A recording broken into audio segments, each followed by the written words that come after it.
Hello everybody, thank you for joining me. Today in 1536, William Tyndale was dragged from his cell where he'd been incarcerated for 16 months on the continent and was burnt at the stake. Although this happened abroad, it was probably at the instigation of Henry VIII, and William Tyndale's crime was that he had translated the Bible into English, and Henry saw this as a really subversive act. Not subversive to him as king. William Tyndale said there were kings in the Bible and therefore kings should be obeyed. But because there were other things about the religious structure of the time, the papal institutions, that were challenged by Tyndale. In his translation, for example, where the Catholic Vulgate version translated the word into church, the same word was translated by Tyndale, congregation. And instead of priest, we had elder.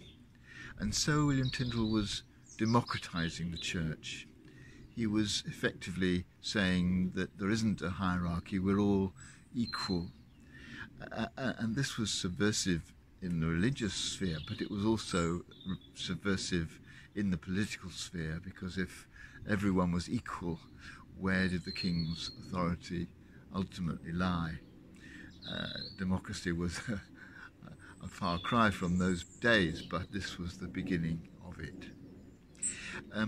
William Tyndale is celebrated today, not enough I think, as the person who, in translating the Bible into English, laid the foundations for what has become the King James Version of the Bible. When those 50 scholars got together under the authority of King James to translate the Hebrew and Greek scriptures into English, 93% of what they came up with was straight out of William Tyndale's translation. And so he has had an enormous impact upon both the religious and the literary life of this country.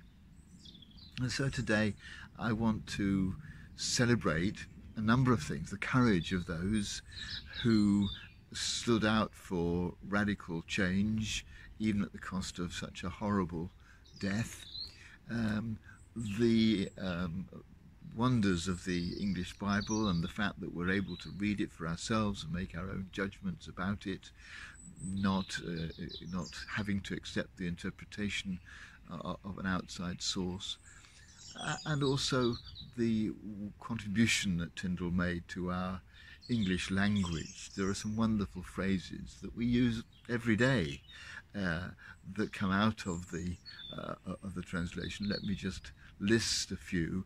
Apple of my eye, sign of the times, lamb to the slaughter, fly in the ointment, multitude of sins, labour of love, put words into your mouth, bite the dust, skin of your teeth.